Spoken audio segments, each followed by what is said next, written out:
Have you ever hired a marketing agency, poured your budget into their hands, and then just kind of wondered where all that money actually went? Well, you are definitely not alone. Today, we're going to pull back the curtain on the marketing agency world, and honestly, what you're about to see might just shock you.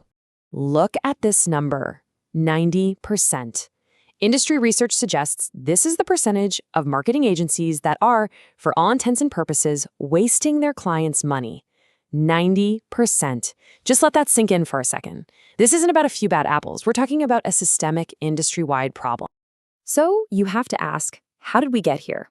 How on earth did we end up in a situation where the vast majority of marketing agencies are just failing their clients? That's the big question we're going to tackle right now. And look, this isn't just a hunch. Data from HubSpot shows that a staggering 2/3 of businesses are actively dissatisfied with their agency's performance. Think about that. Dissatisfaction isn't the exception. For most clients, it's the norm. Okay, so the multi-million-dollar question is, how is this happening? Where is all that money going? Well, let's crack open that agency black box and expose the 8 most common ways your marketing budget gets burned to the ground with absolutely nothing to show for it. This right here. This is probably the oldest trick in the book. Agencies absolutely love to celebrate what we call vanity metrics. These are numbers that look fantastic on a report. Impressions, website traffic, clicks. But they have zero, and I mean zero, connection to what actually matters to your business: sales and qualified leads. It's nothing more than strategic misdirection. And don't just take my word for it. A demand gen report found that almost 3/4 of B2B marketers believe their agencies are focused on the wrong things entirely. So what does that mean? It means they're optimizing for metrics that make them look busy, not for results that actually make you money. The second huge problem is a complete and total lack of transparency. Here's how it usually works. You send them your money, and a month later, a pretty, glossy PDF report comes out. You don't get real-time access, you can't see the ad accounts, nothing. And let me be clear, this opacity is almost always intentional. It's how they protect themselves from any real accountability. And this table perfectly illustrates where your money really goes. Hidden fees and markups are absolutely everywhere. An agency might charge you a 20% markup on ad spend. So for every 100 rupees you think you're spending on ads, they're just pocketing 20. Same thing for software and tools. They buy them cheap and then sell them to you at a massive premium. Now let's see how this all connects, because a huge piece of the puzzle is how these agencies bill you. The 2 most common models create completely backward incentives. With a monthly retainer, they get paid whether you succeed or fail. It doesn't matter. With the percentage of ad spend model, their only real incentive is to convince you to spend more and more money, not to make that spending more effective. Either way, their interests aren't aligned with yours. And what happens when things inevitably go sideways? Oh, you get the classic playbook of excuses. They'll blame Google's algorithm, they'll blame the time of year, they might even blame your own product. This total lack of ownership means there is zero accountability for failure. They're getting paid for effort, not for results. Okay, all this might sound abstract, so let's look at a quick, real-world case study that shows just how devastating this can be for a business. This is a story about a mid-sized software company that fell right into this agency trap. In just 3 months, they spent 58,65,000 rupees on agency fees and ad campaigns. I mean, that's a budget that could have funded a small product team for an entire year. And for all that money, what did they get?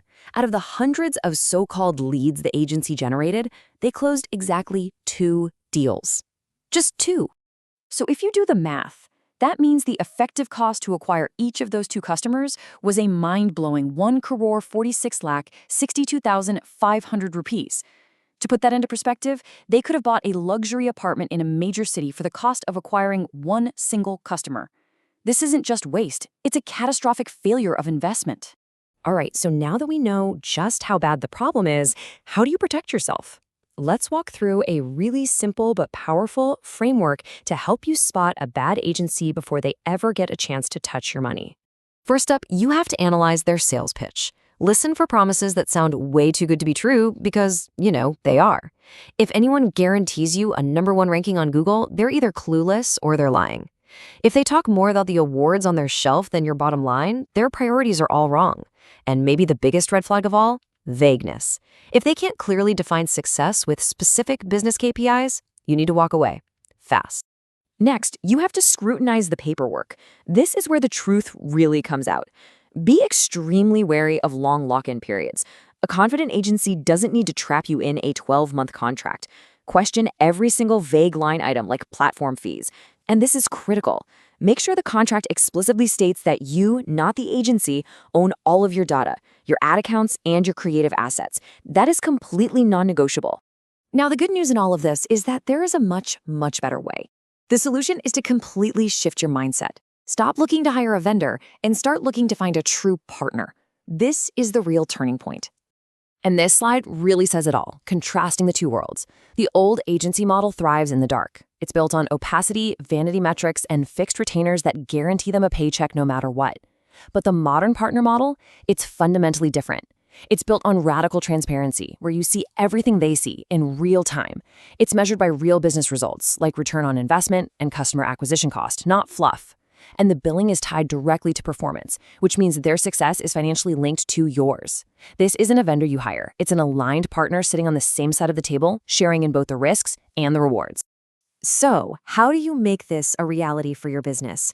Here is your actionable checklist to protect your marketing budget and make sure you find a real partner, not just another vendor burning through your cash. Here's your 4-step playbook. It's simple. 1. Demand full transparency. That means real-time dashboard access to your own accounts, not some curated PDF report. 2. Define performance in the contract. Don't just talk about goals, write them down as specific KPIs and financial milestones. 3. When you check their references, go deeper than, are they nice people? Ask the hard questions. What was your ROI? By how much did your customer acquisition cost go down? And 4, negotiate short initial terms. A 3-month trial is perfect. It forces them to prove their value early, and it gives you an easy out if they don't deliver. And one final, really important warning. If you're already in a bad agency relationship, please do not fall for the sunk cost fallacy. Just because you've already spent a fortune doesn't mean you should throw good money after bad. Know when to cut your losses and move on. It's always the smart business decision. So, at the end of the day, the most crucial thing is to reframe your thinking. Hiring a marketing partner isn't just another line item expense, it's a capital investment.